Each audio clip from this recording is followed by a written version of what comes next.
저는 바로 연구실이 외솔관 6층에 있어가지고 항상 여러분들이 저를 우러러 보면서 나는 여러분들을 굽어 살피면서 있는데 여기 6층에 있습니다.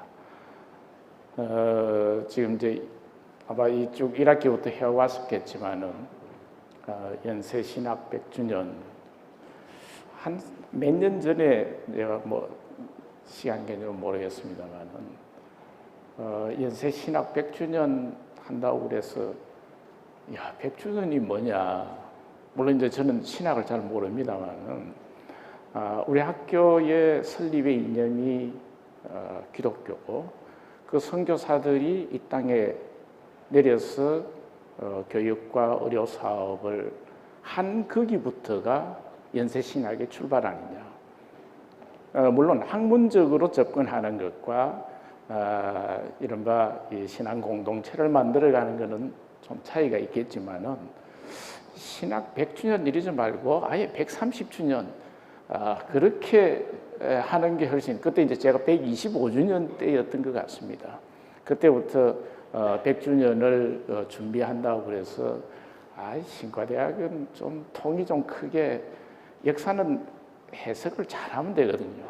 그 해석은 저 같은 역사학자한테 부탁을 하면은 130년을 만들어 줄 수 있는데 왜 100주년에 이렇게 자꾸 하는지, 그거는 뭐 너무나 양심적이라서 학과 교육 제도가 생긴 때로부터 하면은 100년이에요.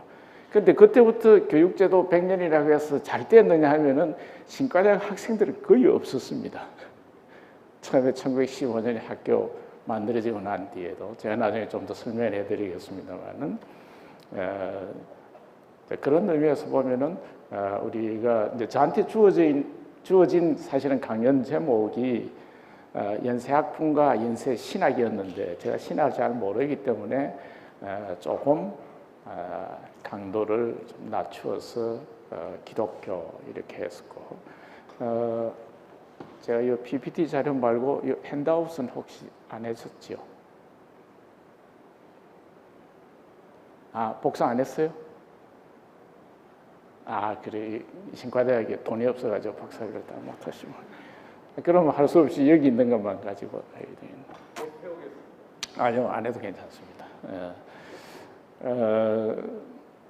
자, 이제 기독교라고 보시는 것은 이 연세의 학문과 우리 학교가 이념으로 삼고 있는 기독교 이념과의 관계, 그리고 그것이 어떤 역사적인 과정을 통해서 변화되어 오느냐.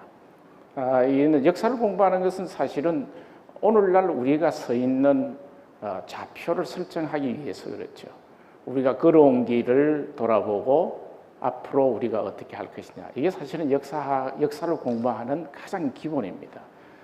그런데 우리가 역사를 좋아하고 역사를 존중한다라고 하지만은 모든 역사가 앞선 시대의 것들을 다 개성하면서 발전시키고 한 그런 경우도 있지만 꼭 그렇지 않은 경우들도 있습니다.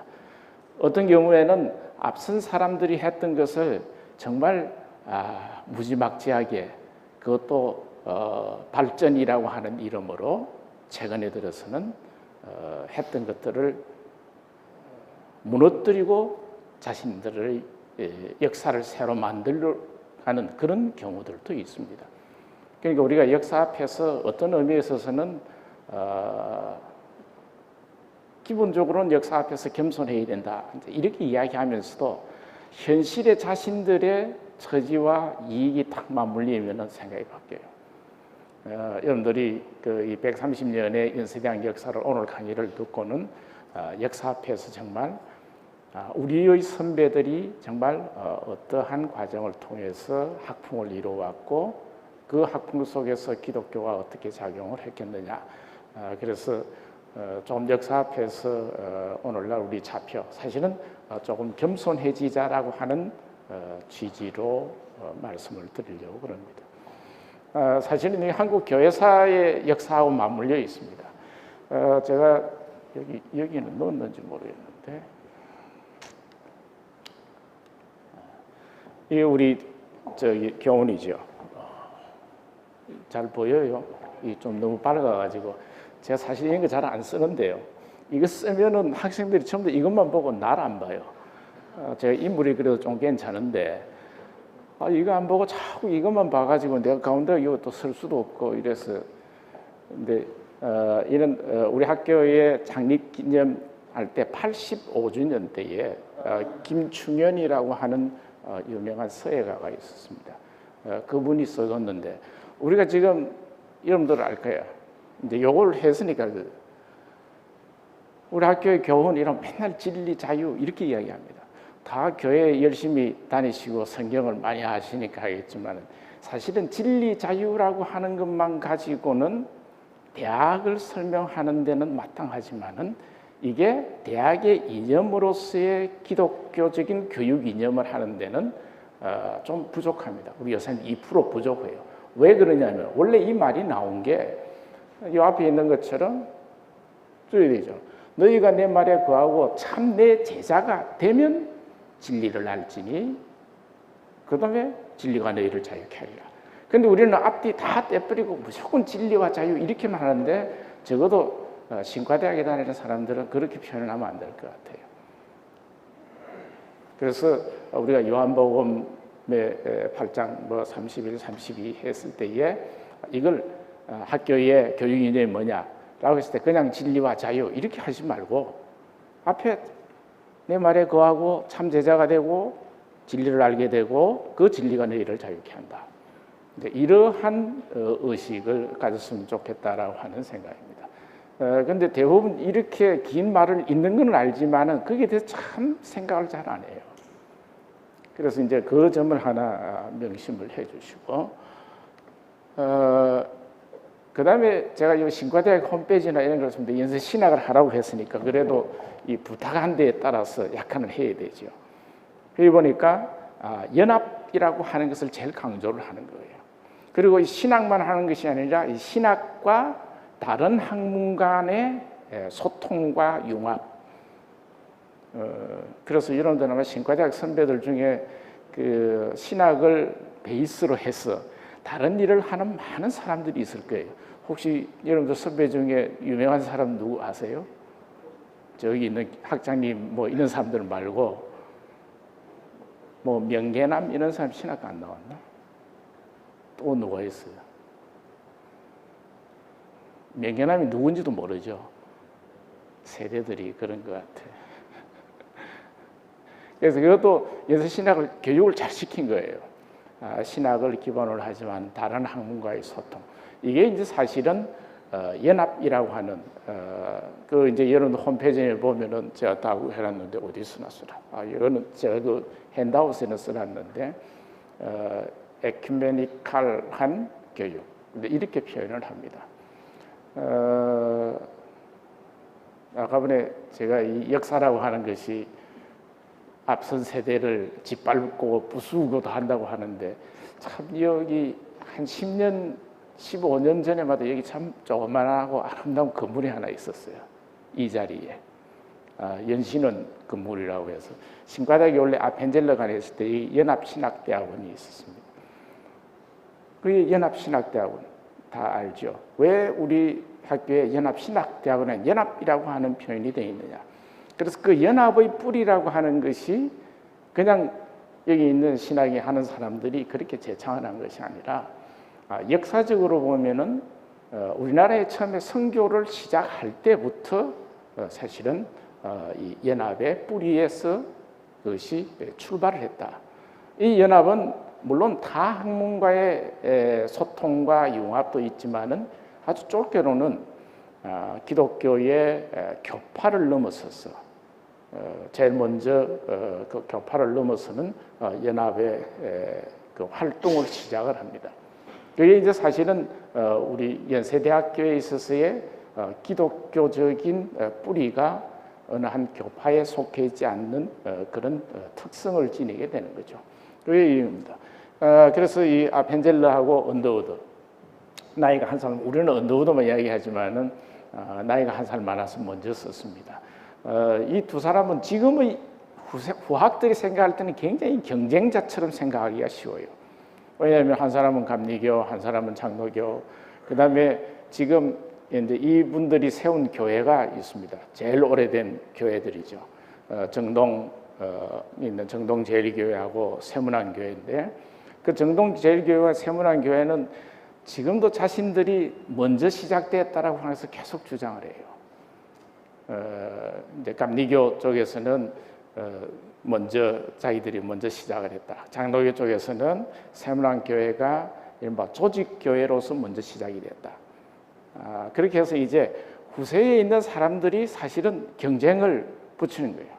근데 그 당시에 있었던 선교사들은 그렇게 생각 안 했어요. 가령 예를 들면 이런 일이 있어요. 언더우드 선교사가 여기 연희전문 이른바 그 학교를 세우려고 한창 할 때에 장로교 선교사들은, 한국 내에 있는 장로교 선교사들은 다 반대를 했어요. 서울 지역에 사는 몇 명 빼고는. 근데 그걸 찬성해 준 분들은 감리교 선교사예요. 그래서 하도 거기에 싸움을 하고 논쟁하니까, 또 속된 말로 교회에 있는 분들이 싸우면 참 열심히 아주 맹렬하게 싸웁니다. 꼭 자기 외에는 다른 사람들이 꼭 사탄처럼 보이거든요. 그래서 참 열심히 싸우는데, 그러니까 언더우드 선교사가 자기가 장로교에서 파견된 선교사임에도 불구하고 나 장로교 떠나서 감리교 가고 싶다고 그랬어요. 그 자기 편지에도 다 나옵니다. 그 다음에 우리 여기 연희전문에 나중에 언더우드 다음에 교장을 하고, 세브란스에서는 제일 또 숭상하는 분 중에 하나가 에비슨이라는 한 분이 있습니다. 에비슨 들어봤어요? 네. 에비슨 그 선교사 의사인데 연희전문 교장 겸 세브란스 의학전문학교 교장인데, 이 사람은 원래 감리교단의 소속의 교인이었어요. 근데 여기 파견될 때는 장로교로 와요. 북장로교. 그래서 이제 그러한 연합 정신이 사실상 처음에 한국에 올 때부터 이것이 배태되어 있다, 이렇게 이야기를 합니다. 이분들이 처음 온 게 1885년 4월 5일, 그때 부활주일이라고 그럽니다. 또 이게 심심한데, 부활절 날짜가 언제인지 아세요? 교회 다니면 우리 방생님 아세요? 이 학생들은 다 잘 알 것 같아서. 부활절이 언제예요?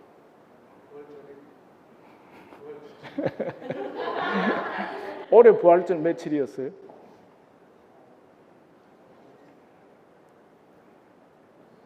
올해 부활절이 4월 5일이었어요. 130년 전에 부활절이 4월 5일이었어요. 부활절 날짜를 어떻게 정하는지 아세요?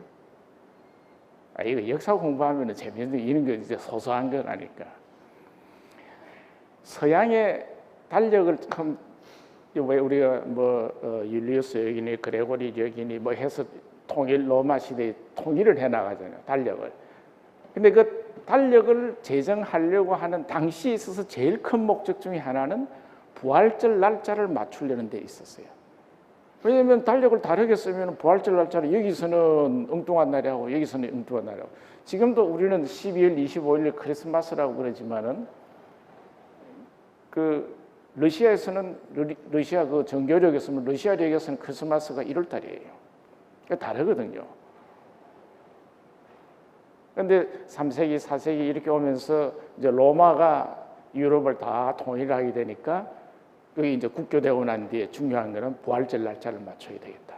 그럼 부활절이 언제냐? 그래서 부활절을 딱 정했어요. 어떻게 정했냐면, 이게 상식이 그냥 하면 재밌다 해 잘 알게요. 충분히 지나야 돼요. 충분하죠. 3월 21일 양력으로.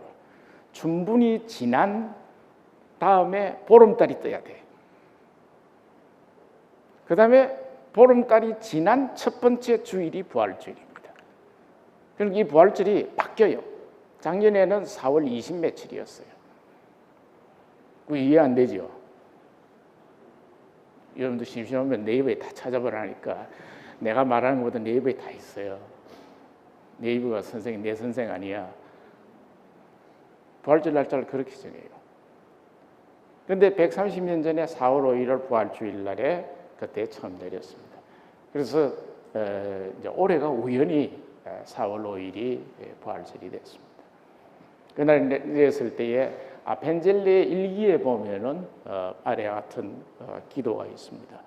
우리는 부활주일에 여기에 도착했습니다. 이날에 죽음의 철장을 깨뜨리시고 부활하신 주님께서 이 나라 백성들을 얽매고 있는 굴레를 끊으사 그들에게 하나님의 자녀가 누리는 빛과 자유를 허락해 주옵소서.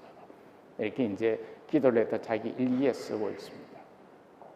이미 자기 일기에 썼으니까 부활절에 했구나.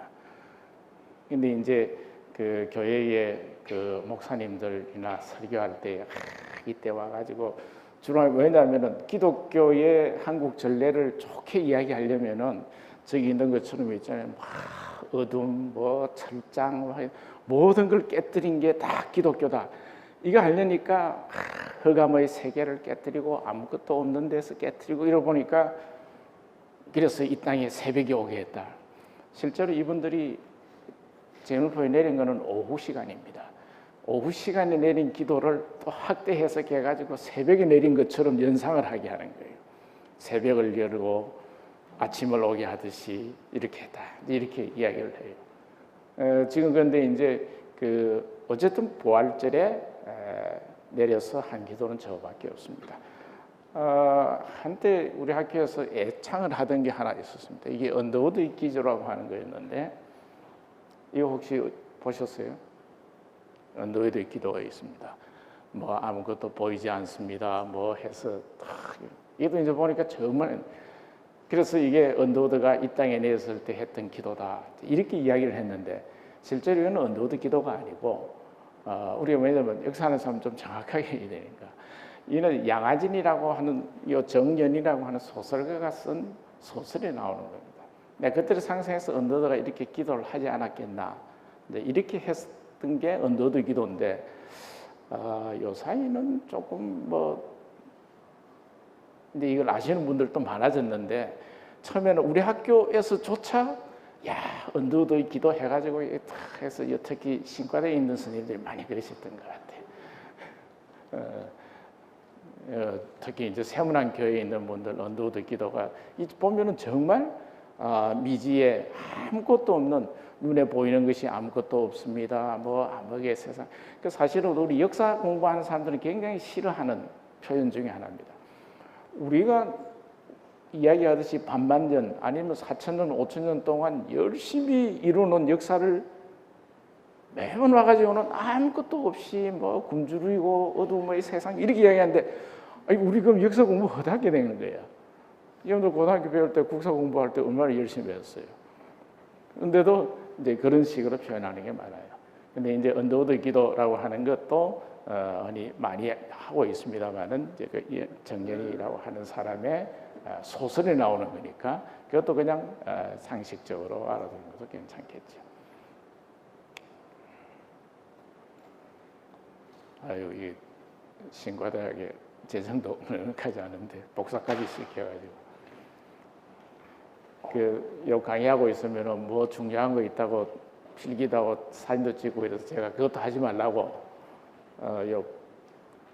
제가 글을 써가지고 다 나눠줬으니까 그거 읽어보시면 됩니다. 여기 이제 왼쪽에 있는 게 언더우드 부자입니다. 요 우리 산등성이 넘어가면 언더우드가 기념관이 있는데 그 언더우드가 기념관에 그게 전시실이 3개가 있어요.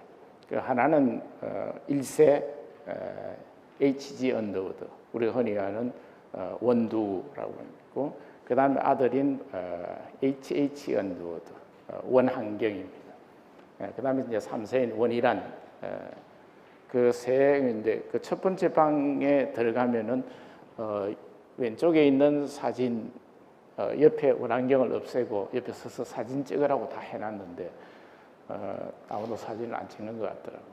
혹시 다음에 시간 나면은 여기 언더우드가 기념관에 한번 가보십시오. 근데 왼쪽에 있는 분은 아펜젤러와 그 아들입니다. 아펜젤러 선교사는 일찍 돌아가셨기 때문에 나이 든 채 두 사람이 찍은 사진이 없습니다. 그래서 이 두 사람인데 이 두 사람이 제가 이제 첫 번째 이야기 하려는 거는 선교 초기부터 공동으로 연합의 활동을 했다라고 하는 것을 설명을 하려고 합니다.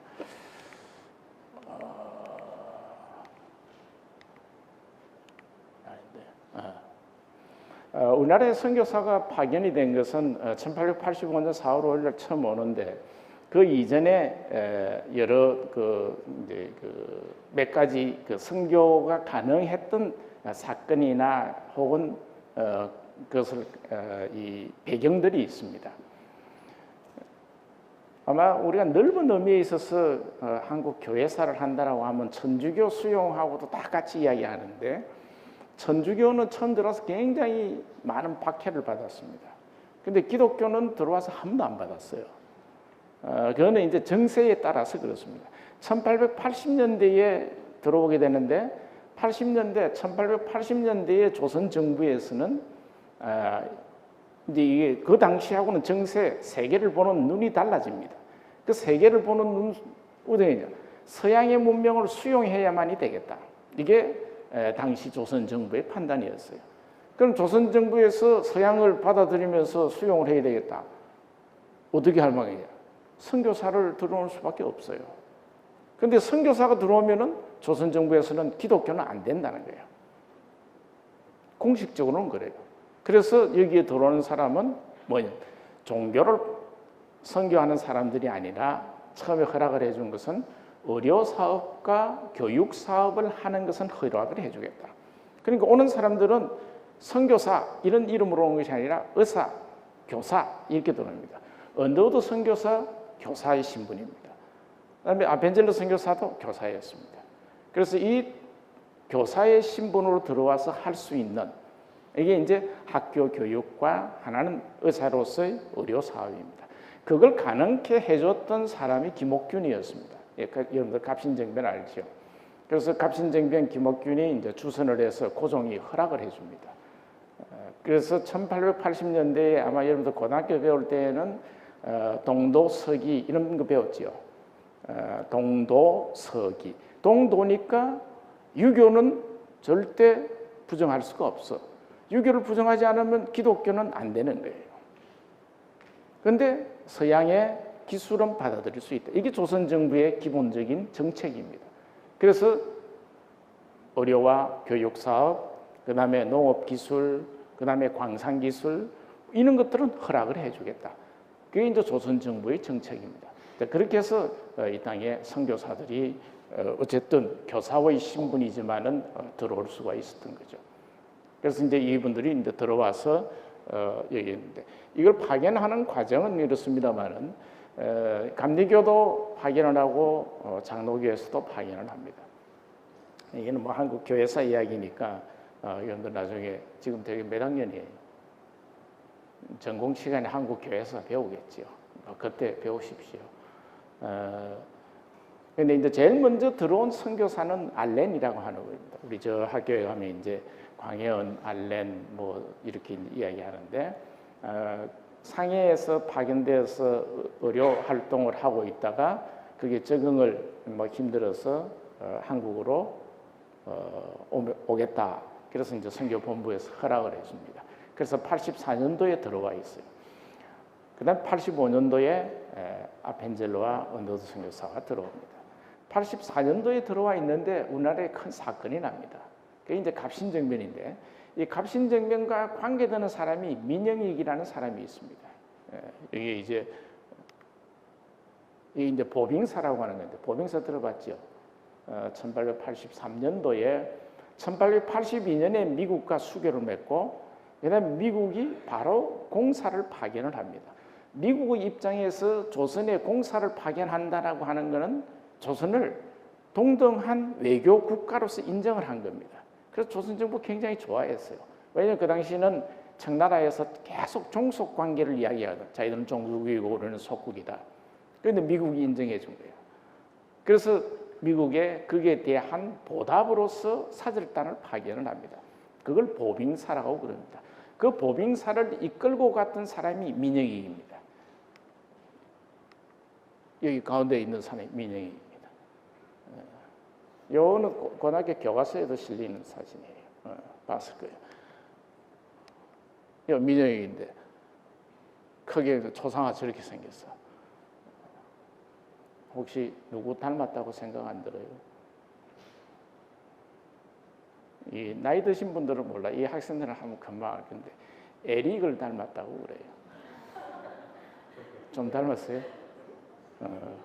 우리 방 선생님 에릭을 모를 겁니다.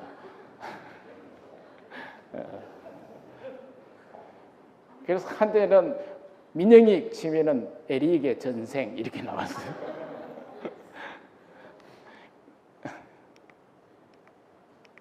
그다음에 요 아래에 있는 요 사진은 위드고난 교과서에 많이 나옵니다. 보빙사들이 미국에 갔을 때에 거기에 미국의 아스 대통령인데 아스 대통령을 만날 때의 그림을 그린 겁니다.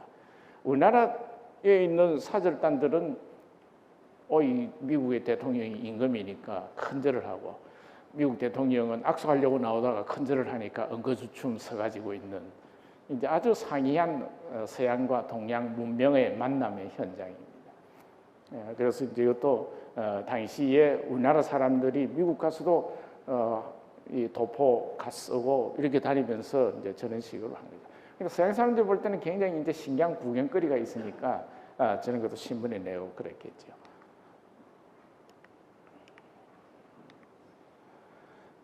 그다음에 이 의료 사업을 할 때는 우리가 잘 이미 다 알고 있는 이야기인데요. 이 언더우드는 4월 5일 날 인천에 내려가지고 4월 7일에 들어옵니다. 같이 왔던 아펜젤러 선교사는 그 당시 부인이 있었고 부인이 임신 중이었습니다. 그래서 아펜젤러 선교사는 이제 이때에 그 갑신정변 이후에 그 전국이 불안하니까 미국 푸트 공사라는 사람이 와가지고 일본으로 돌아가라. 그래서 아펜젤러 선교사는 인천의 정월포에 한창 좀 머물다가 되돌아갔어요. 언더우드 선교사는 25살에 만으로 하면 이제 26살이죠. 총각이야. 그래서 용감하게 서울로 자기는 들어오겠다. 그런데 서울에 들어왔던 게 4월 7일인데 그때 마침 알렌이 아까 민영익이 갑신정변에서 부상을 당한 민영익을 치료를 해줍니다. 그래서 그 치료를 해준 일명과 공로를 인정받아서 조선 정부에서 제중원, 처음에는 광해원인데요. 제중원이라고 하는 병원을 세워요. 그걸 이제 운영을 해요. 그런데 언더우드 선교사가 서울에 들어오게 되니까 이 서울에 들어온 선교사는 당연히 알렌이 이제 있는 제중원에 이제 처음에 미국 사람이 있으니까 거기에 같이 있을 수밖에 없죠. 그래서 이제 제중원에서 조수로 근무를 합니다. 그런데 이제 거기에 근무를 하면서 언더우드 선교사는 알렌의 조수, 그 다음에 조금 있다가 보면은 지금까지도 우리가 변치 않는 게 있다면은 100몇십 년 전이나 영어 공부예요. 서양 사람들이 와 있으니까 이제 거기에 영어를 배우러 오는 사람들이 학생들이 생긴 거예요. 그래서 제중원에서 언더우드가 영어 공부를 시작을 합니다. 그리고 이제 이듬해 학교를 만들어요. 그래서 1885년에 제중원이라고 하는 것은 두 가지 의미가 있어요. 하나는 우리 학교의 차원에서 보면 의료 사업을 시작한 기관이 제중원입니다. 그 다음에 또 하나는 교육 사업을 시작한 곳입니다. 의료 사업은 알렌에 의해서 이루어지고 교육 사업은 언더우드에 의해서 이루어집니다. 그렇기 때문에 이 1885년 우리 학교 교표나 배지에 보면 85년이 창립회다. 이게 제중원이 생겨서 그렇다. 이게 병원이다. 이렇게만 하면은 좀 한 면만 본 거예요. 근데 거기에 언더우드 선교사가 제중원을 기반으로 해서 사실은 조선 정부에서 금진을 하고 있지만은 몰래 종교 활동을 하거든요. 그리고 공식적으로 표면적으로 드러내놓고 교육 사업을 시작을 합니다. 그러니까 제중원이라고 하는 병원은 의료기관이면서 교육기관이면서 선교기관이었어요.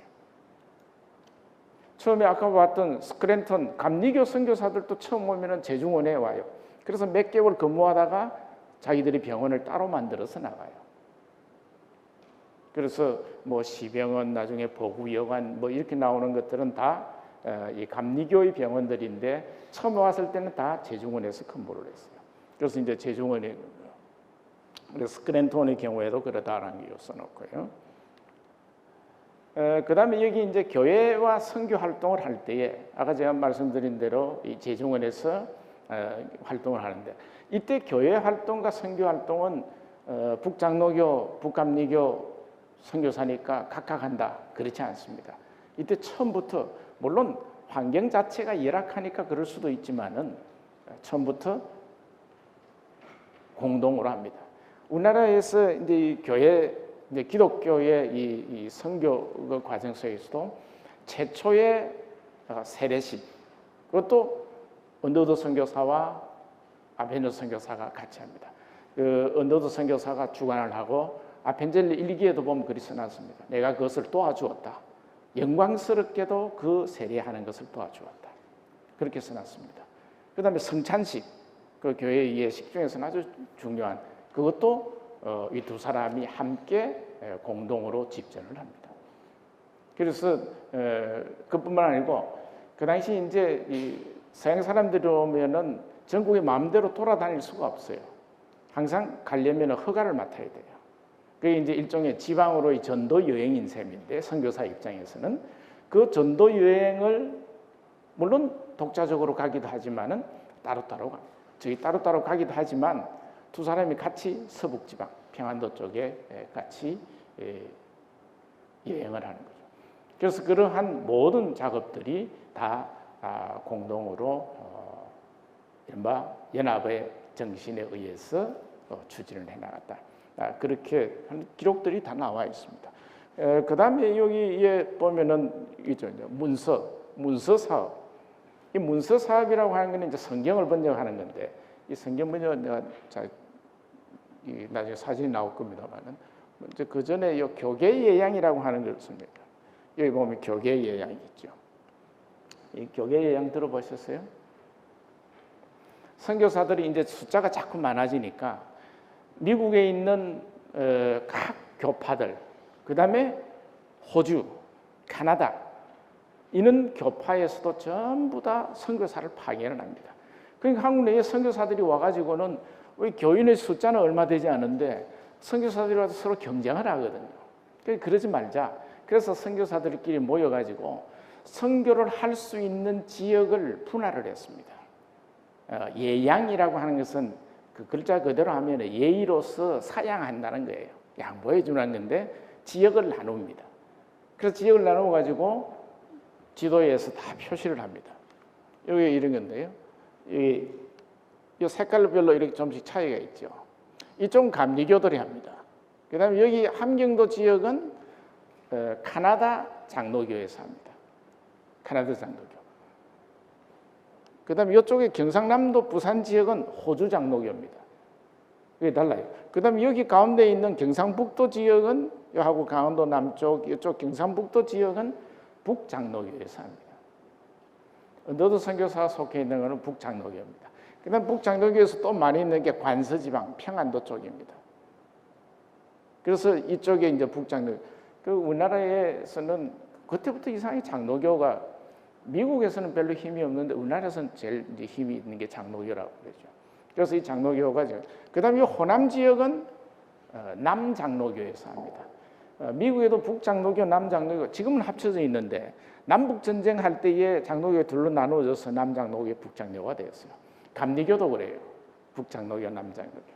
근데 미국의 북감리회, 남감리회가 합치기도 전에 우리나라에서는 두 개를 합쳤어요. 1930년대에. 그때 이제 윤치호, 양주삼 이런 사람들이 나와가지고 이제 다 합치는데 어쨌든 그건 감리교예요. 그래서 각각의 구역을 나눠서 하는 거는 이거는 각각의 활동 영역을 보장을 해요. 물론 이 같은 지역 내에서도 한 도시에 가면은 이제 이미 들어와서 활동을 하고 있는 경우에는 다 인정을 해줍니다. 그러니까 저기 경기도 이쪽에 가도 장로교도 있고 경상도 이쪽에 가도 감리교도 있어요. 있지만은 기본적으로는 이 지역을 나누어서 하는 것을 교계 예양이라고 그랬습니다. 1893년도인가에 확정을 하는데요. 그래서 우리가 잘 알고 있는 교회사에서는 아주 중요한 사건으로 하는 이게 이제 1907년에 평양 대부흥회 이런 거 들어봤죠. 평양 대부흥회 1907년 해서 뭐 100주년 뭐 해가지고 하는데 그래서 그거는 북장로교예요. 북장로교에서 하니까 감리교에서는 또 뭐라고 하느냐면 그 대부흥에 일어나기 이미 전에 하디 선교사라고 하는 분이 원산에서 먼저 시작했다. 이렇게 해서 또 이야기를 해요. 그래서 이제 서로 먼저 했다라고 하는 것을 지금은 하는데 그 당시 사람들은 그런 생각이 없었습니다. 서로 소통하면서 단 선교하는 지역은 나누어 가지고 있는 거죠. 그래서 그 우리 학교에 저기 세브란스 병원에 오면 인요한이라고 하는 교수님, 서양 미국 사람 있는 것 혹시 보셨어요? 그 국제진료소 하는 책임지고 하는 분인데 그분은 전라도 말씨를 쓰는데 위에 할아버지가 저기 여수, 순천 이쪽에서 활동을 하죠. 그는 남장로교입니다. 그래서 남장로교, 북장로교 이제 이렇게 지역을 나누어서 하는 게 이게 이제 교계 예양이라고 합니다. 장로교 선교사들이 다 모여가 사진을 찍었는데 이 기록에 의하면은 이걸 촬영해주는 사람은 감리교 선교사는 아펜젤러가 해줘요. 여기 동그라미 천원 여기가 언더우드와 언더우드 부인이고 여기 아들이 원한경입니다. 언더우드 부인은 그 허턴 언더우드라고 해서 릴리아스 허턴이라는 사람인데 이번 제중원의 여자 의사로 왔습니다. 언더우드 선교사 아까 총각으로 왔다고 그랬잖아요. 그 자기가 오고 좀 있다가 허턴 선교사가 여자 의사로서 제중원에 왔는데 처녀였어요. 그런데 연상의 여인이야. 8살이 많아. 얘도 또 결혼했어요. 그래서 1890년에 원한경을 낳습니다. 그래서 여기 이제 아마 여기 95년이니까 원한경이 5살 때 거죠. 이건 이제 감리교 선교사들인데 요 뒤에 이게 아펜젤러입니다. 좀 크게 한 사진도 있는데 아펜젤러 선교사예요. 그다음에 정교 활동에서 하는 건데 제가 아까 다 이야기했던 겁니다. 성찬식과 세례를 이렇게 같이 집전을 했다라고 하는 게 언더우드 기록에도 나오고 주로 아펜젤러 1, 2기에 보면 다 나옵니다. 그래서 이제 그런 사업들이 있었다는 거고. 요거는 그 정동 제일교회에 있는 그러니까 아펜젤러 선교사의 그 휴대용 성창기입니다. 이 휴대 성찬기를 하고 이제 세례 주고 어떤 때 가면은 또 성찬식도 하기 위해서 했던 굉장히 교회에서는 아끼는 건데 한 2, 3년 전에 우리 학교에 그 박물관에서 전시할 때 사정사정해서 빌려와 가지고 도록에 쓴다고 사진을 찍어서 이렇게 하는데 아마 이 저작권에 걸리는지 그건 모르겠지만은 아무튼 이제 휴대용 성찬기입니다. 그다음에 이 문서 사업의 경우에는 주로 성경 번역에 있어서 연합 활동들이 있습니다. 성경은 하나로 써야 되니까 이제 번역을 이제 같이 해 나가는 거죠. 뭐 성경 그다음에 찬송가 뭐 가사 있는 가사집 악보를 넣은 거 뭐 언더우드 선교사도 하고 다 이렇게 하지만은 같이 하는 거죠. 그다음에 신문들도 나중에 각각 만들다가 대한 그리스도인 해버가 아펜젤러가 만들고 그리스도 신문을 언더우드가 만들었는데 1905년에 가면 이 두 개를 합칩니다. 나중에 예수교 신보가 되고 잡지들도 코리아필드하고 그다음에 요 감리교 잡지 아주 나중에 미션필드라고 하는 잡지를 또 같이 만듭니다.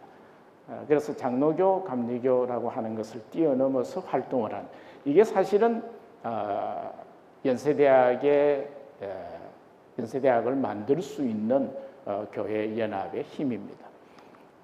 요는 이제 성서 번역할 때에 여기 가운데에 있는 이분이 저기 언더우드 선교사입니다.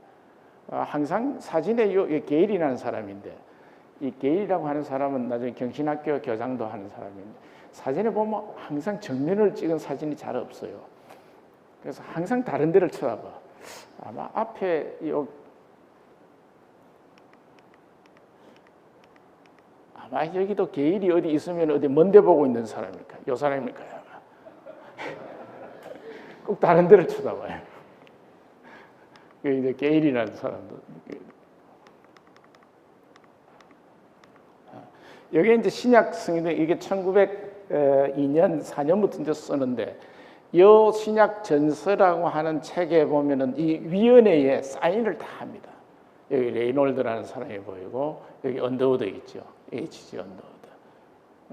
그다음에 어디 아펜젤러, 이게 이제 아펜젤러입니까? 아펜젤러 보이죠. 그래서 이 최초로 출판을 하고 거기에 관계했던 사람들이 다 사인을 합니다. 이것도 이제 정동제일교회에 보관이 되어 있는데 그런 식으로 선교, 그 다음에 이 선교에서 특히 성경을 만드는 작업, 찬송가 만드는 작업들은 다 장감, 연합을 해서 했던 그런 활동들이 있습니다. 찬송가도 마찬가지고요. 이 교육 사업의 경우에 있어서도 처음부터 물론 학교는 두 개를 하지만 중간중간에 보면은 항상 두 학교가 연합을 해서 하는 것들이 많이 나옵니다. 그 어떤 것들이 있냐면은 여기 이제 언더우드가 우리 연세대학교의 전신을 따지고 올라가면은 연희전문학교죠, 그죠? 그다음에 한쪽은 세브란스가 있잖아요. 연희전문학교인데 이 연희전문학교가 설립되기 전에 있었던 학교가 있었어요. 그게 이제 조선 크리스천 칼리지라고 하는 거였고, 조선 크리스천 칼리지가 어디서냐면 경신학교의 대학부가 나옵니다. 그 경신학교는 또 올라가면은 최초로 언더우드가 학교를 고아학교를 만듭니다. 그게 1886년입니다. 85년도에 와가지고 아까 전에 학생들에게 영어를 가르쳤다고 그랬죠. 영어를 가르치고 그 다음에 이듬해에 학교를 만듭니다. 그게 이제 고아학교예요. 그 고아학교가 중간에 약간 폐지되었다가 나중에 중등학교가 다시 만들어지는데 그게 경신학교예요. 지금 있는 경신고등학교. 그 경신학교의 대학부를 만들면서 그걸 나중에 조선 크리스천 칼리지로 개편을 합니다. 그 조선 크리스천 칼리지가 1917년에 연희전문학교로 인가를 받습니다. 그러니까 여러분들이 지금 저희 신학 100년 하는 것은 조선 크리스천 칼리지가 만들어진 때가 1915년입니다. 연희전문학교는 1917년입니다. 총독부에 의해서 허가를 받는 거죠. 그래서 언더우드의 교육 사업을 이렇게 쭉 올라가면은 여기에 경신학교, 고아학교가 나옵니다. 그래서 여기 언더우드가 이 재중원에서 교육을 7월 달에 보고에 의하면 이미 3명을 가르치고 있다고 했으니까 그 전부터 했겠죠. 오자마자 학생들 교육 사업을 시작을 합니다. 그래서 이제 그 다음에 86년 1월 달에 고아학교를 설립을 하고 그다음에 5월 달에 개교를 해서 1년에 개일이 경신학교가 되고 경신학교 교장이 언더우드가 됩니다. 이게 잘 안 보입니다만은 여러분들 이 한자가 되어 있어서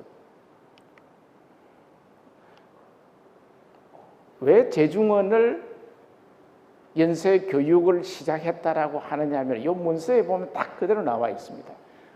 이 잘 안 보이죠? 여기 기국의사, 제가 그 프린트물에는 다 인용을 해놨습니다.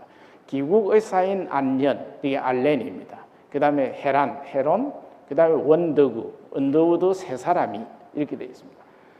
그러니까 재중원에 근무하고 있는 의사라고 하는 것은 이제 언더우드 정부, 조선 정부 입장에서 보면 이 알렌이 조수를 했거든요.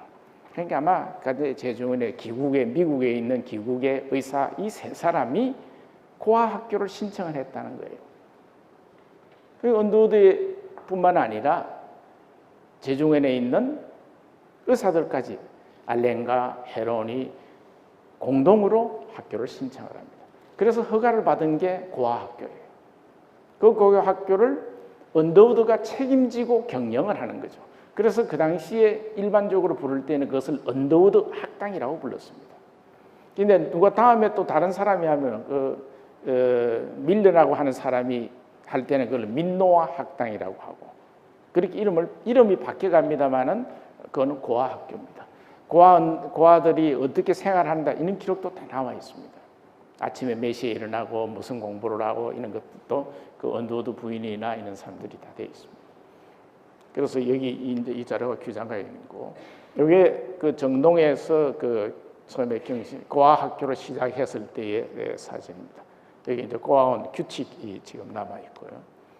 그다음에 아펜젤러의 경우에도 아까 미국에 저기 제네퍼에 왔다가 일본으로 다시 돌아갔다가 다시 이제 한 7월 달쯤 돼서 들어옵니다. 그리고 오자마자 교육 사업을 시작을 하고 그게 그 이듬해에 중등학교로서 조선정부에서 허가를 받습니다. 그게 배제학당입니다. 그래서 이 배제학당은 특히 한국 근대사에 있어서 중요한 것은 이 배제학당에서 배출된 사람들이 한국의 근대화하는 데 굉장히 많은 역할을 했습니다. 경신학교 출신들도 있습니다.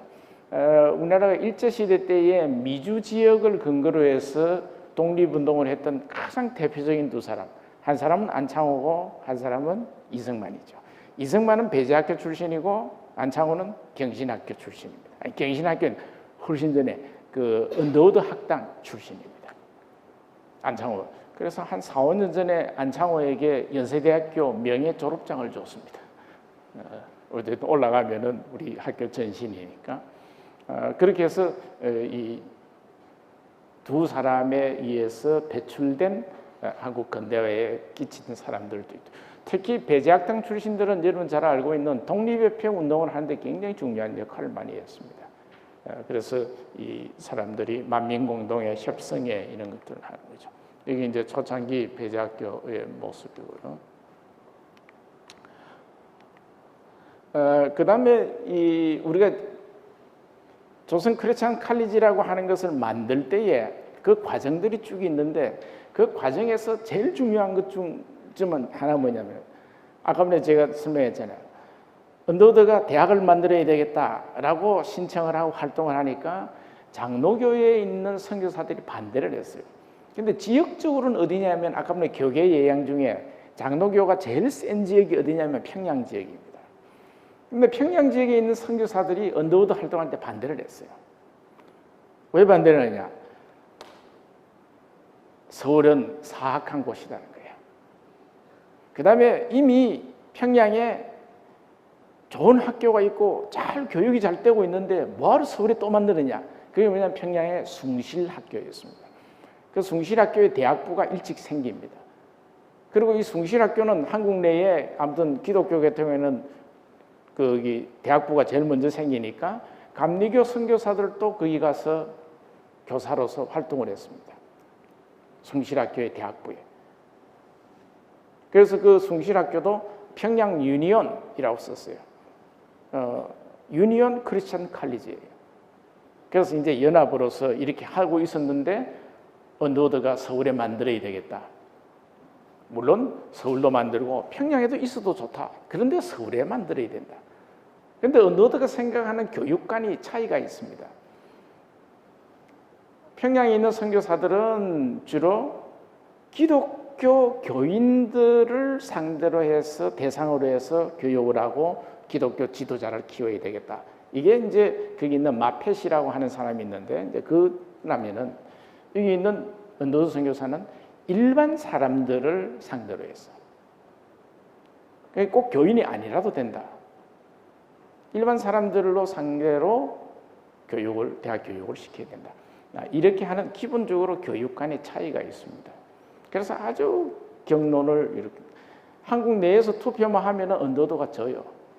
지는데도 이제 잘해서 감리교단이 도와서 미국에 있는 선교 본부에서 서울에 세워라. 이제 이렇게 결정을 해주는 거죠. 그렇게 해서 형식은 어떻게 하느냐? 경신학교에 대학부가 있고 배제대학에 대학부를 만들어서, 대학부 예과인데 만들어서 두 개를 합쳐라. 그런 형식을 밟습니다. 그래서 그 두 개를 합쳐서 만들어지는 게 1915년에 조선 크리스천 칼리지라고 하는 겁니다. 그래서 여기 있는 이 조선 크리스천 칼리지입니다. 또 아마 여기 대통령께 신과대학 선생님들이 많이 그랬다고 하는데 요새는 안 그러는 거예요. 이게 뭐냐면 이 조선이라고 하는 영어 스펠을 두고 뭐 왈가왈부 그렇게 했던 것 같아요. 방쌤 혹시 들어봤습니까? 안 들어봤는데.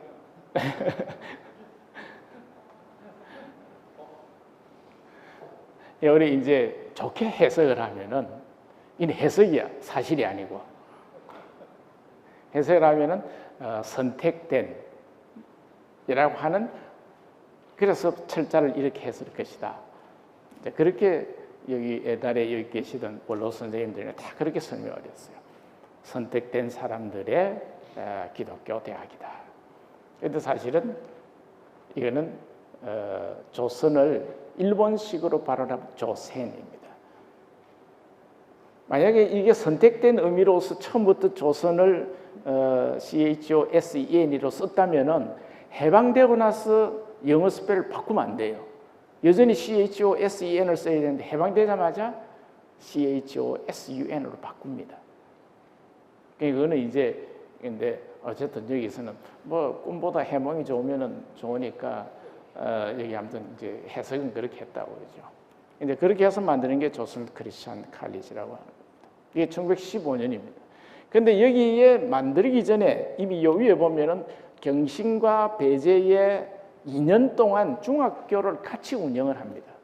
그다음 제가 난 프린트물에 보면 1910년대 초에도 보면은 두 학교가 대학부를 만들어서 같이 하려고 하는 배제와 경신뿐만 아니라 개성에 가면은 한영서원이라고 그 독립협회 하던 윤치호라고 하는 분이 세운 학교가 있었어요. 거기에도 대학부를 만들어서 세 개를 합친다. 어디다가 합칠 거냐? 배제학당 안에 사무실을 두자. 이를 합쳐서 대학을 만들려고 하는 활동이 1909년, 10년 계속되어 옵니다. 그런 과정 속에서 1915년에 조선 크리스천 칼리지가 이른바 연합으로 만들어지는 거죠. 그래서 연합을 만들었기 때문에 제일 처음 설립 초기에 여기 기부행위, 이른바 정관입니다.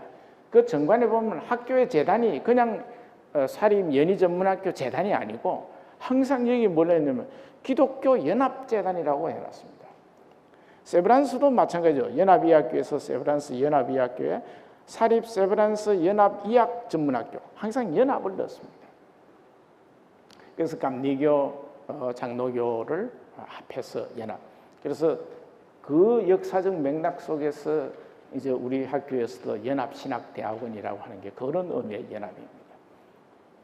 지금도 우리 학교의 그 이사님들은 장로교, 그다음에 감리교, 파송 이사님도 계시고 교목실에도 장로교, 감리교 목사님들 다 계시는 거예요. 그게 이제 여기에서부터 나옵니다.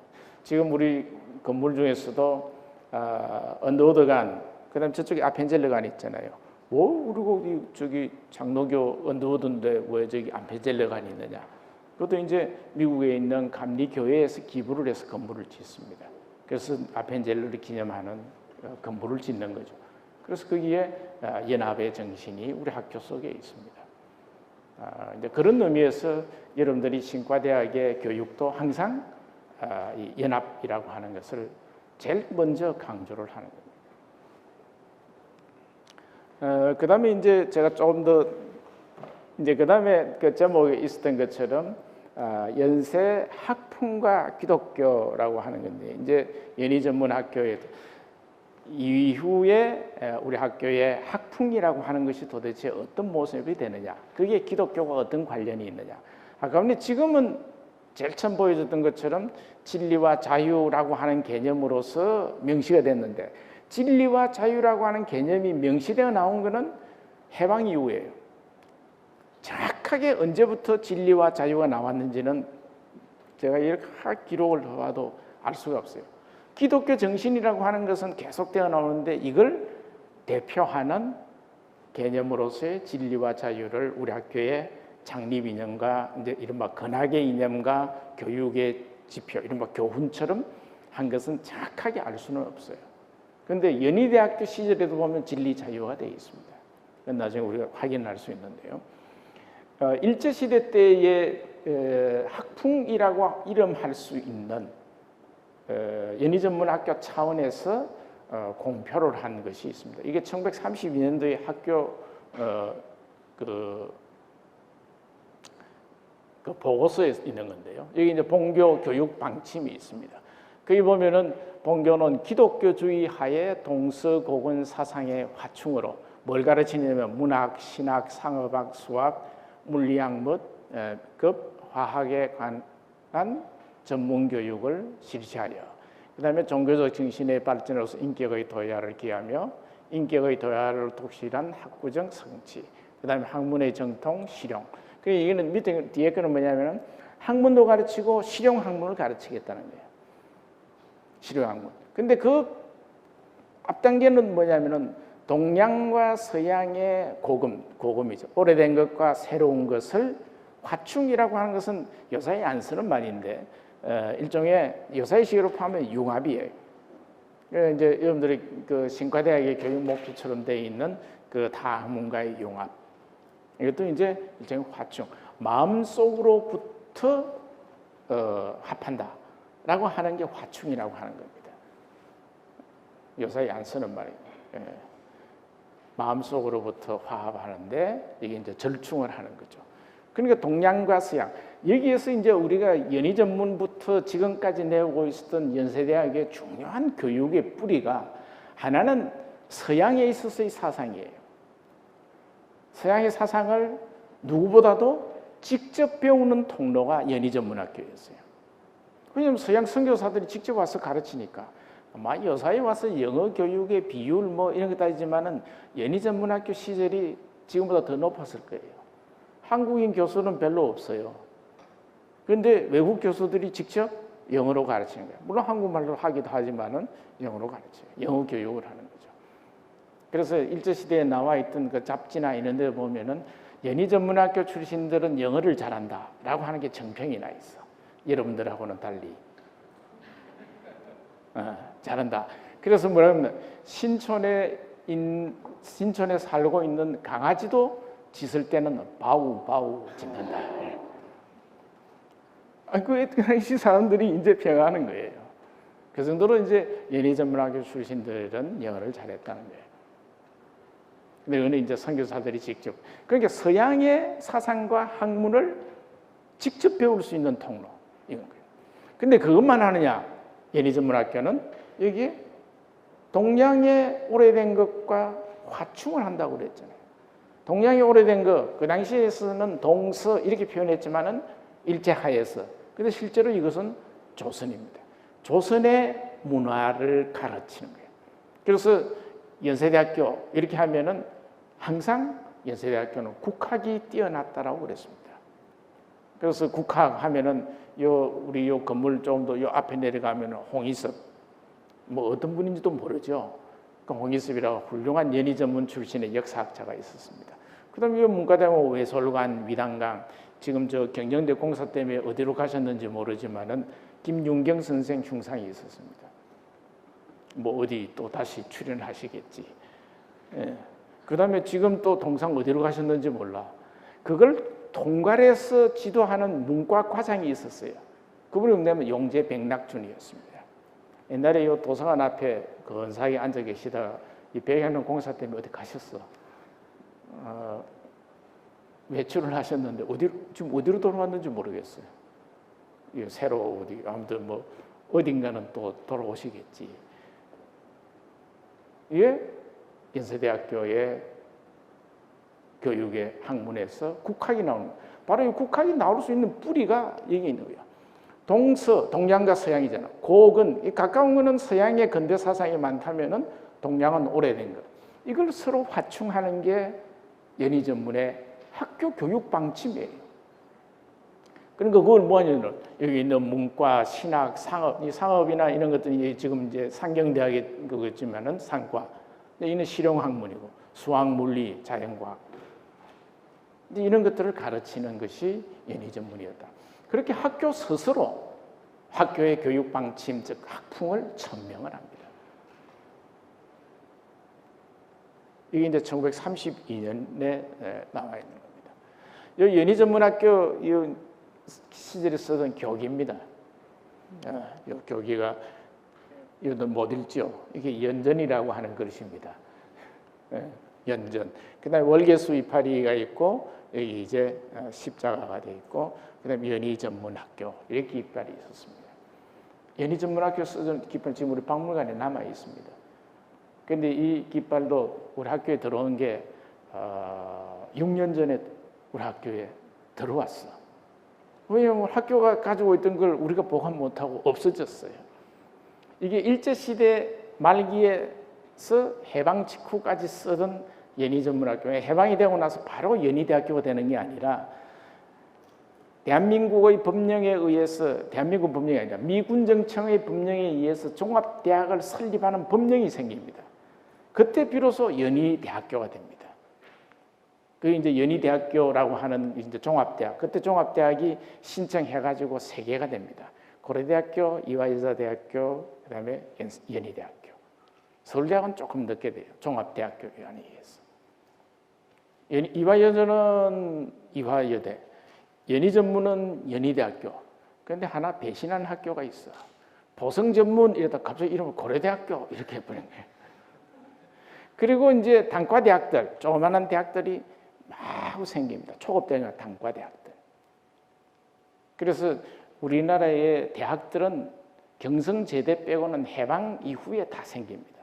그러니까 대학은 자신들의 대학의 정체성과 대학의 목표를 자신의 이름 속에다가 되게 넣어요. 우리는 이제 여기 연희궁이 있으니까 연희대학교 이렇게 했지만은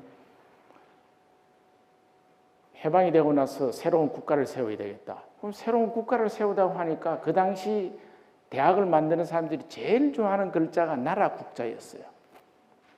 그리고 지금도 보면 나라 국자 든 대학이 많잖아요. 무슨 대학이 있어요? 동국대학, 심지어 건국대학, 나라를 세우겠다. 그 다음에 당국대학, 우리나라를 상징하는 이것은 그 당시에도 후삼국대학이라고 그랬습니다. 국자가 뒤에 있는 대학교예요. 앞에 있는 대학도 있어요. 국민대학, 그다음에 이제 국학대학이라고 있어요. 지금 없어졌어요. 국학대학, 국제대학. 얘는 앞에 국자는 얘는 전삼국대학이다. 그렇게 다 이름을 세워요. 근데 고려대학만 그냥 보성대학 이러면 될 건데 갑자기 역사상에 있는 좋은 이름을 따가지고 고려대학교. 영어 이름도 코리아 유니버시티 이런 거야. 왜 고려 유니버시티 이러지? 그래서 사실은 코리아 유니버시티는 이제 쓴지 오래돼서 할 수 없지만은 우리가 소송을 하면 이길 수 있어요. 그렇잖아. 왜 엉뚱하게 고려대학교인데 그게 왜 코리아 유니버시티야? 외국에 있는 사람들은 한국에는 고려대학만 있는 줄 알아. 근데 고려대학도 이 우스갯소리로 우리 이제 학생 수가 점점 줄면은 역사가 오래된 대학이 먼저 망해요. 이건 녹화하면 안 되는데. 역사가 오래되었다 하면은 가야대학교. 저 어디 가면 가야대학이 있어. 그 학교 사람들이 들으면 뭘 할지 모르겠네. 그 다음에 신라대학교.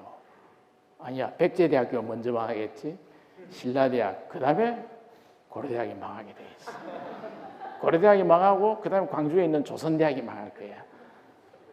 왜냐하면 역사상에 있는 나라의 국호를 가지고 대학 이름을 또 삼거든요.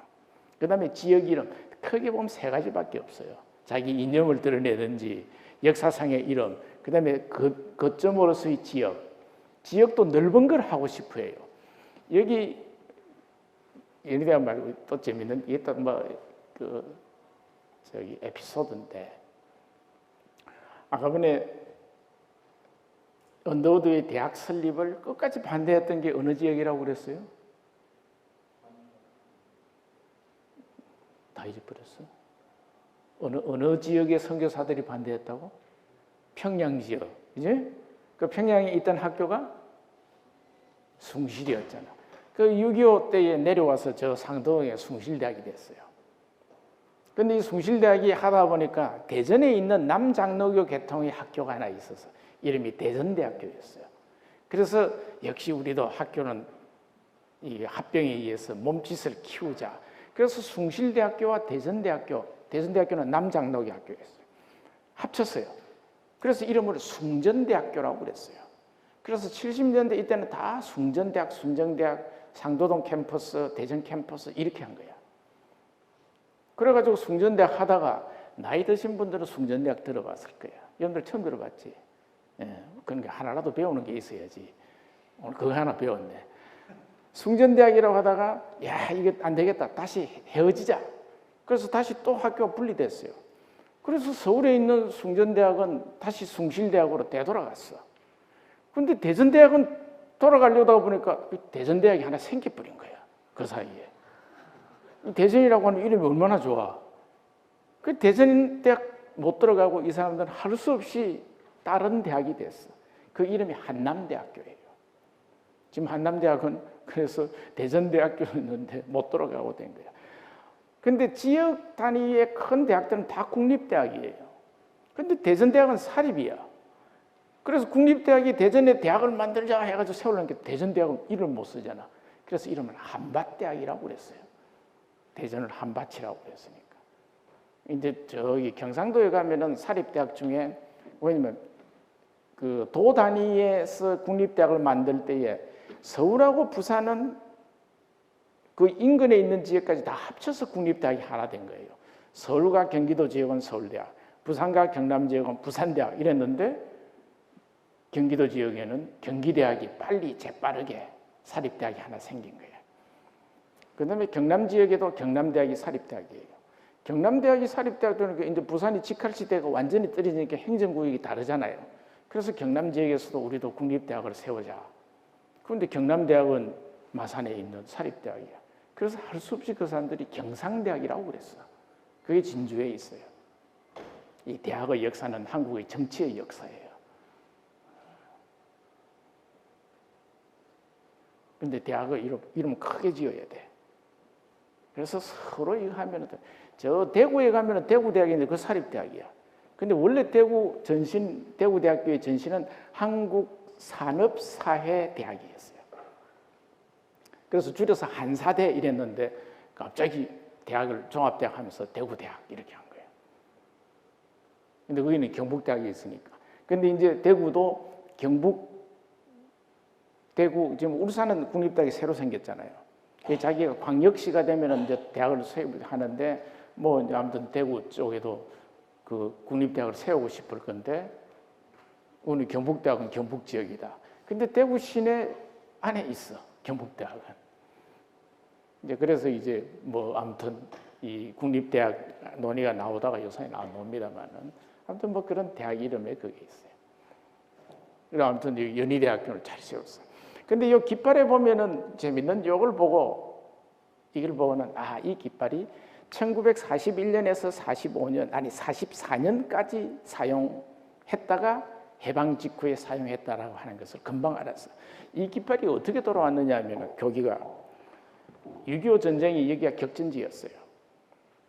연희동. 여기 연희 백사고지. 지금도 버스 정류장 이름이 백사고지지. 그게 6.25 때 유명한 전투 격전지야. 거기 올라가면 해병대 뭐 기념탑도 서 있어요. 전선기념비. 그 인천 산육 작전하고 그다음에 중앙청으로 들어가는 그 군대가 일로 들어와 가지고 일로 넘어가는 거야. 그런데 여기에 이제 이 북한 인민군들이 가득 있으니 우리 학교에서 인민군이 주둔을 했다고 그러죠. 학교 건물 비어 있으니까 다 헛서는 거죠. 뭐 사령부 좀 있었겠지. 그래서 이제 거기에 미군들이 우리 학교 교정으로 진격을 해왔어요. 그래서 우리 학교에 보면은 군데 총알 자국이 지금도 남아 있습니다. 여기 언더우드 동상 아래 가면은 15개가 있어. 내가 셌어. 물론 빠뜨려진 데도 있겠지만 저기 박물관 뜰에 가면은 수경원이라고 하는 정자각이 있는데 그 정자각 밑에 돌 축담에도 총알 자국이 있어요. 총알 집 싸가지고 이제 총알 자국이 난 거지. 그게 격전지야. 이 격전지 싸우고 있는데 미군 해병 포병이라고 그래요. 이 사람 이름은 러페브르라는 사람이었어. 이 사람이 여기 이제 들어오는데 웬 인민군이 도망을 가더래. 그래서 자기가 총으로 쏴서 죽였대. 딱 잡고 이제 그 사람이 이제 그 배낭을 내니까 이 깃발이 나오더라는 거야. 그 인민군이 이 깃발을 가지고 도망을 간 거야. 이 인민군이 연희전문학교 학생인지 아닌지 그건 몰라. 그래서 이 사람은 자기 전리품으로 해가지고 딱 챙겨서 자기 미국에 돌아갈 때 가져가 버렸어. 그 이제 우리 학교는 깃발이 없어진 거지. 근데 이제 이 사람 나이가 80이 돼가지고 80이 넘고 이러니까 이거 옛날 주인을 되찾아줘야 되겠다. 그래서 몇 단계를 거쳐서 우리 학교에 연락이 온 거예요. 이 깃발을 돌려주겠다. 그래서 들어온 거야. 그래서 60년 만에 돌아왔어요. 우리 학교에 있었으면 없어졌을지도 우리는 무조건 없어지면 6.25 때 불탔다 이러거든요. 여태 6.25때 불탔다고 생각했는데 나타난 거야. 근데 이게 어떻게 알 수 있느냐 하면은 여기 보면은 재미있게 여기 십자가에 요거하고 여기하고 색깔이 다르죠. 모양이 좀 다른 게 보여요. 이거 다른 거는 처음에 연희전문의 깃발 요 아래에 십자가를 딱 넣었어요. 근데 일본하고 미국하고 태평양 전쟁을 하니까 미국하고 싸우는데 미국 선교사들을 1940년부터 이제 추방을 하기 시작을 해요. 그럼 여기 교장이 누구야? 언더우드 아들이 교장이었거든. 미국 사람이야. 적국이. 그래서 이 선교사들 전부 다 감금을 해요. 여기 저기 아현동 영천시장 아현동 여기 다 못 나오게 감금을 시켜놔요. 그 감금을 했다가 나중에 다 추방을 하거든요. 그 추방을 하면서 여기 있는 깃발에 십자가를 없애라고 그랬어. 근데 그 당시 이제 교장이었던 윤치호가 교장이었는데 이 십자가를 없애지 않고 일자로 나눴어요. 일자로 나눠가지고 사용을 하다가 해방이 되었어. 그 십자가를 만들려고 하다 보니 이 십자가를 이때 만들어 넣은 거예요. 그래서 그 실제로 신물도 보면은 색깔도 다르고 거기에 풀을 가지고 헝겊에다 칠을 하고 붙여놨어요. 그래서 쓴 연희전문학교 깃발입니다. 그래서 이걸 딱 보는 순간에 아는 사람은 1941년에서 44년까지 쓰다. 왜냐하면 44년 되면은 연희전문학교 폐교가 되거든요. 그 다음에 해방이 되고 나서 연희전문학교 46년도에 연희대학교가 됩니다. 그러니까 45년 12월 달부터 46년 8월 15일까지 쓰던 거야. 이 깃발이에요. 사진 말고 현물을 보고 내가 확인해야 되겠다. 꼭 그렇게 고집을 하면 내가 보여줄 수는 있어.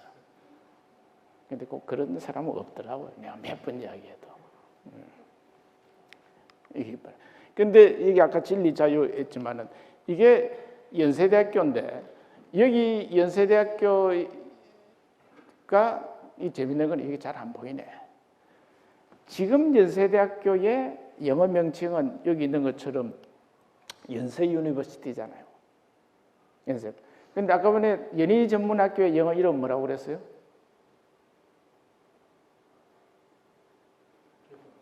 굉장히 피곤하신 것 같아. 기억 안 나요? 조선 크리스천 칼리지라고 그랬잖아. 그러니까 연희전문학교 영어 이름은 조선 크리스천 칼리지야. 해방이 되었어요. 연희대학교가 되었어. 연희대학교의 영어 이름은 조선 크리스천 유니버시티예요. 학교 이름 그렇게 썼다니까요. 그런데 이제 나중에 세브란스하고 합치려고 했잖아. 그럼 합쳐서 이름이 겨우 연세대학교가 됐어. 연세대학교의 영어 명칭은 지금은 연세 유니버시티인데 초기에는 그리 안 썼어요. 초기에는 뭐라서 여기 잘 보면 나오는데 이게 연세대학교 깃발이잖아요. 여기 진리 자유하고 여기 어떻게 하냐면은 여기에 조선 크리스천 유니버시티가 되어 있어요. 보여요? 그러니까 연희대학교와 세브란스가 합쳐지고 난 뒤에 한동안의 영어 명칭은 조선 크리스천 유니버시티였어요. 근데 그렇게 하는 게 싫어하는 사람들이 있었어요. 왜냐하면 세브란스 동창들이 싫어했어. 왜냐하면 연세 합제가 세브란스 셋째 하나밖에 안 넘은 거야. 영어 이름에도 여전히 그러니까 세브란스가 연희대학교에 흡수되었다라고 생각을 자꾸 하는 거죠. 그래서 반대를 해서 나중에 이름을 여기 있는 연세 유니버시티로 영어 이름을 바꾼 거예요. 사실은 우리가 이 창립 이념이라고 생각하면은 여전히 연세대학교 영어 명칭은 조선 크리스천 유니버시티 이렇게 하는 게 좋은데 그냥 아무튼 지금은 이렇게 되어 있습니다. 여기에 지금은 없어졌어요. 지금은 진리 자유 했다가 여기에 잘 안 보이겠지만은 이 책과 횃불로서 진리와 자유를 상징하는 것으로 해놨습니다. 근데 옛날은 이 교표 속에다가 진리 자유, 여기 진리 자유 다 넣었습니다. 그러니까 이 진리 자유라고 하는 것을 학교의 교육 이념으로 확정을 한 시기, 이게 대체로 해방 직후 어느 시점일 것이다 이렇게 생각을 합니다. 정확하게 나왔습니다. 그리고 우리 학교 이제 교정에 보면은 아까 전에 학풍 속에 우리나라 학풍, 우리나라 고유 문화, 민족 문화를 가르친다고 그랬잖아요. 그런 것들이 지금 군데군데 남아 있습니다. 한번 여러분들이 가다가 유심히 보면은 언더우드간, 아펜젤러간, 스팀슨간 위에 어디 보면은 다 태극 마크가 다 들어 있습니다. 이게 지금 몇 군데. 이거는 저기 아펜젤러관의 창문이에요. 그 출입문이고. 요것도 이제 이건 아마 저기 언더우드관 같아요. 이렇게 태극문을 다 넣어놨습니다. 그 다음에 이는 뭐 우리 국학자들은 지금 요분 아니야 요리 세 분은 계신데 요분 어디 가셨고 이분도 지금 어디 가셨고. 그 다음에 요 윤동주가 여기 이 사람 윤동주인데 요 올라가는 계단에도 태극무늬가 들어있는 돌이 하나 있습니다. 뉴욕에 사는 우리 결례로 부처옴 1927년 거기도 태극무늬가 들어있습니다. 그 아마 여러분들 유심히 한번 보기 바랍니다. 이게 지금 백야노 끝에 있는 그 저기 계단 돌 계단입니다. 그 다음에 우리 학교하고 이게 민족하고 연관이 되는 게 무궁화인데 이 무궁화 지금 많이 없어졌어요. 연희전문의 무궁화가 많이 피어 있던 것은 1930년대 중반에 남궁억이라고 하는 분이 있었습니다. 독립협회, 항성신문 이러면 남궁억 들어봤죠? 이 남궁이라는 분이 일제시대 때에 이제 나중에 그 강원도 홍천이라고 하는 모곡이라고 하는 데 가서 학교도 세우고 교회를 하면서 30년대 이제 이 십자가당이라고 하는 그 비밀 결사를 만들어요. 십자가당. 그리고 거기서 뭘 하느냐면은 전국에 무궁화 보급 운동을 합니다. 그 무궁화가 우리 민족을 상징하는 거니까. 그래서 연희전문에도 보급을 해서 연희전문에도 심었다. 이 기록이 있습니다. 그리고 이 사람이 박물관에다가 많은 것을 기부를 해가지고 유물 다 6.25 때 불타 없어졌습니다. 근데 어쨌든 그 박물관에도 기부를 했는데 이 무궁화는 원래 본관 앞에 있었던 거예요. 언더우드관 앞에. 무궁화가 언더우드관 앞에 있었는데 이 재밌는 또 이야기는 그런 게 있어요. 윤동주가 아까 나왔던 윤동주가 그 용정 출신이거든요. 이번에 여름에 우리 방 교수님하고 같이 연변 갔다 오신 학생이 있어요? 갔다 왔어. 용정 가봤어요? 일만 하고 갔어요? 용정만 가봤어? 가봤어요. 그 이제 그 많이 봤겠지만은 아무튼 그 용정 출신이야. 그다음에 은진중학이라고 하는 기독교 중학을 나오고 평양을 둘러서 연희전문에 온 거예요. 그래서 연희전문에 와가지고는 여기 이제 시도 쓰고 뭐 이렇게 하면서 자기 고향에 돌아갔어. 자기 고향에 돌아가가지고는 자기 고향 후배들을 모아놓고 자랑을 했어. 내가 연희전문에서 조선말로 시를 썼다. 왜냐하면 그 당시 일제말 이게 전부 다 일본어 하는데 자기는 조선어로 시를 썼다. 조선어로 문학을 했다. 그 다음에 또 하나는 여기서 못 보던 무궁화를 봤다라고 그런 거야. 무궁화를 봤다. 그러니까 연희전문에 무궁화가 많았던 거예요. 근데 그 말을 들은 후배가 야 나도 이러면은 꼭 연희전문에 가야 되겠다. 그렇게 해서 연희전문에 후배가 와요. 그 사람 나중에 서울대학교 국문과 교수가 됩니다. 여기 연희전문 문과 출신에 서울대학 국문과 그 사람 말고 정병우 또 있어요. 은하과에 돼 있어. 허웅 이런 사람 다 문과 출신이에요. 이 사람은 장덕순이라고 하는 분인데 그래서 이 사람이 자기 회고록에 써놨어요.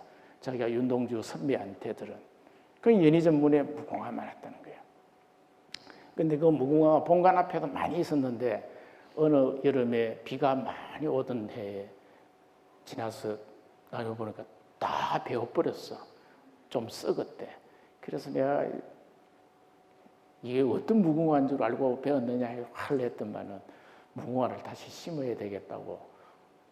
아직도 안 심었어. 무궁화가 이렇게 피어요. 지금 그때 심었으리라고 추정되는 무궁화 한 70년, 80년 된 무궁화는 여기 유옥경 기념관 남쪽에 하나 남아 있습니다. 혹시 여름 이제 지금 무궁화 다 져가지고 모르겠네요. 여름에 피는 이제 저 동문에서 들어오는데 이까지 뒤에도 이 벼랑 위에 무궁화 많이 있었는데 지금은 또 거기도 공사한다고 없앴는지 모르겠어요. 아무튼 무궁화하고 그다음에 이 1940년에 지은 이 한경관입니다. 요 옆에 있는 여러분들에는 교수들이 가지 않는 교직원 식당 있잖아요. 학생들만 가는 그 교직원 식당 한경관인데 그 건물 위에서 보면 십자가 건물이에요. 우리 위에 있는 외설관 옥상에서 찍은 겁니다. 물론 내가 안 찍었고 우리 조교가 찍었습니다. 십자가 건물이에요. 근데 이 십자가 건물을 참 우리는 건물이 남아 돌아서 그런지 이걸 식당으로 쓰는 거는 얘는 신과대학 학생들이 가만히 있으면 안 돼.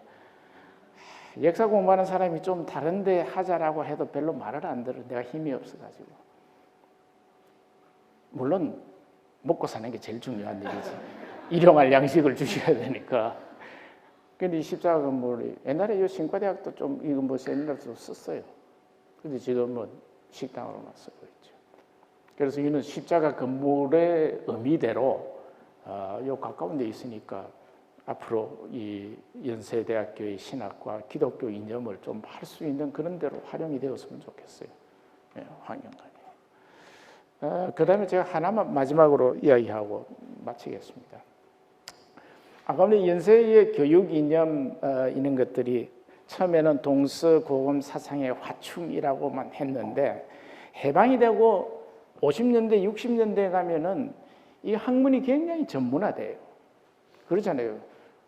지금 신과대학에서 아무리 이걸 우리가 소통하고 융합적으로 하자라고 해도 지금 너무나 전문화되어 있어요.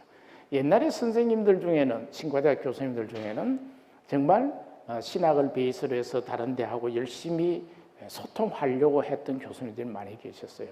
아마 이 100주년 할 때 한태동 교수님도 그랬고, 우리 박영상 선생님이 이 책도 가져왔는데, 이 책 말고 일제하에 그 쓴 저기 김하태 교수님하고 또 누구 쓰셨죠? 응? 서남동 교수님이나 이런 분들은 그 신학과 다른 학문들 어쨌든 좀 그 융합을 하려고 고민을 많이 하셨어요. 근데 요사이는 참 힘들죠. 근데 학교 차원에서 그러한 노력을 60년대 중반, 1960년대 중반까지는 하다가 그 이후에는 학교가 지금은 학풍이라고 하는 것을 천명하지도 않고 다 포기해버렸어요. 이제 여러분들한테 달려있어. 신과대학이 어떻게 하느냐에 따라가지고 연세신학이 어떻게 서느냐에 따라서 연세학풍이 새로 잘 정립되느냐 안 되느냐라고 할 수 있어요. 근데 60년대 중반에 그걸 교육하는 데에 나타내려고 했어요. 제가 그 프린트문에도 써놨습니다만은 그때 학풍을 새로 재천명을 합니다. 아까 전에 동서고금 사상의 화충 이렇게 했다가 60년대 들면서 거기 연과 세가 합쳐지고 난 뒤에 보면은 학풍을 뭐라고 표현하냐면 옹고지신, 논어에는 말이죠. 기독교학에서 논어에 나오는 말을 가지고 학풍으로 삼는 거예요. 옹고지신. 그 다음에 실사구시 많이 들어봤죠. 실사구시. 그 다음에 과학정신, 과학적 정신. 그렇게 학풍을 천명을 하고 교육을 어떤 교육을 시키려고 했느냐면 여기 있는 것처럼 제가 여기 보면은 통제교육이라고 하는 것이 나옵니다. 통제. 통제라고 하는 것은 통한다는 통자고 제는 삼제입니다. 삼제라고 하는 것은 천지인입니다. 한글 모음을 만들 때 천지인을 결합해서 만들죠. 그래서 한글탑에 왜 연대에다가 한글탑을 만들? 한글탑 어디 갔어요? 배낭을 공사한다고 어디로 또 모셔갔는지 모르겠네. 어디 또 갖다 놨겠지. 근데 그 한글탑은 사실은 연세 학문의 상징입니다. 사실은 그래서 옛날에 도서관 앞에 딱 있던 걸 지금 어디 옮겨놨을 거예요. 공사하는 사람들은 그걸 잘 모르니까 이념이 없으니까. 사실은 연세 학문의 상징이에요.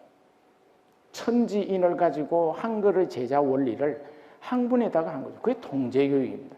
그래서 그 통제교육이라고 하는 것이 천지인인데 천이라고 하는 것은 형이상학, 철학, 종교, 지는 자연과학이고 이는 역사와 사회문화 이 세 개를 어떻게 융합해가지고 학문을 시키느냐 그걸 고민을 한 거예요. 그래서 여기 보면 되어 있잖아요. 통제교육의 전공과 기초의 균형적 교육 이걸 하려고 했어요. 그래서 실제로 교양 과목에 통제교육 교과서도 썼어요. 그리고 우주와 나 이렇게 하는 거죠. 우주라고 하는 건 천과 인. 그리고 그러한 학문을 많은 교과목을 만들어서 분과된 학문이 아니라 융합된 학문을 교양 과목부터 시키려고 했던 게 통제교육입니다. 1960년에 했어요. 그래서 이 1960년에 천명하기 전에 대강당을 만들 때 지금 대강당은 1959년에 완공을 합니다. 지금은 대강당이 아니고 소강당이죠. 옆에 경영관이 너무 커가지고 옛날에는 그 굉장히 커서 대강당은 뭐 이랬는데 요새는 소강당이 돼버렸어. 그런데 여기에 있는 통제교육 자체를 한글통말로 여기다가 형상을 해놨습니다. 이게 천지인 표시입니다. 옛날에 이렇게 잘 보였는데 여기에 또 모르는 사람들이 리모델링 하면 좋은 줄 알고 벽면에다가 이 항암을 쪼가리를 해가지고 2000년대 초에 붙였어요. 그러니까 이 글씨 이게 잘 안 드러나요. 그래도 남아 있습니다. 여러분들 대강당 올라가다가 제일 위에 처마에 이렇게 된 데 보면 천지인 표시가 있습니다. 그러니까 이 천지인을 대강당에다가 표시를 하고 59년이에요. 60년에 59년도에 백낙준 총장이 신전 사고할 때 앞으로 교육은 천지인 통제교육을 시키겠다. 그래서 이 통제교육이라고 하는 것을 가지고 연세의 교양과 전공의 균형을 맞춰가려고 했습니다. 그런 이념까지 노력하다가 그 뒤에는 다 없어졌습니다. 제가 좀 나쁘게 아니에요. 좀 혹독하게 이야기하면 왜 없어졌느냐. 신과대학이 퍼석해서 그래요. 신과대학이 잘 서 있었으면 이는 학문의 축을 이뤄갈 수 있었어요. 이 신과대학 관계자는 이 부학장님과 죄송합니다만 실제로 그래요. 사실은 연세대학교의 학풍과 학문의 모든 근간은 연세의 물론 연합정신이지만 신학에서부터 다 나와야 되거든요. 물론 모든 학문들을 다 신학적으로 한다 이런 건 아니지만 그 신학의 학문 속에서 다른 학문가와의 연관을 하고 이게 좀 해야 연세의 학풍이 쓸 수가 있는데 지금 그거 다 없어져 버린 거예요. 그 다음에 이제 대를 이은 협력 이거 제 마지막에 사진 하나 보여주려고 했는데 아까 전에 그 아버지 아들이 있었잖아요. 언더우드와 아펜젤러만 연합을 한 것이 아니라 그 이후에도 아들 다치 언더우드와 원환경 연희 전문 이사에 항상 아펜젤러 아들인 다치 아펜젤러가 이사로 들어옵니다. 그리고 지금은 우리가 대학교에 그 채플이 따로 있지만은 옛날에 학교 안에 교회가 없을 때는 졸업생들 졸업 예배를 어디서 보느냐면은 한 해는 세문안교회, 그 다음에 한 해는 정동제일교회에 가서 봤어요. 졸업 예배를 거기서 봤어요. 근데 지금은 이제 우리 안에 루스 채플을 만들고 나서 이제 거기서 대학교회 하지만은 이게 이제 이 사진도 정동제일교회의 그 계단에서 이 사람이 원환경이고 이 사람이 아펜젤러 아들이고 이는 언더우드 아들입니다. 그래서 이는 사진도 이사회 할 때 이 양주삼 윤치호 이 원환경 요 뒤에 이 사람이 다치 아펜젤러입니다. 그래서 이게 30년대 말 같아요. 30년대 말에 학교 이사들의 사진입니다. 이 사람이 신봉조로 이하여고 옛날에 교장하던 분이에요.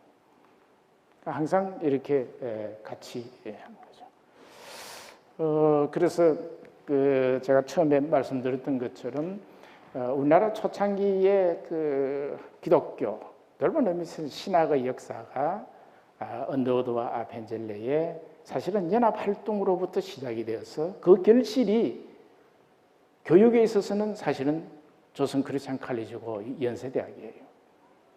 결실이. 그러니까 이제 여러분들이 이제 그런 이 사명감을 가지고 소명의식 하에서 좀 학문을 잘했으면 좋겠다. 이게 이제 제가 여러분들에게 요구하는 거고, 뭐 제가 할 수 있는 일이 아니니까 저는 역사적 사실을 보여주고 나머지 역사 앞에서 배울 수 있는 거는 여러분들을 배우게 되는 거죠.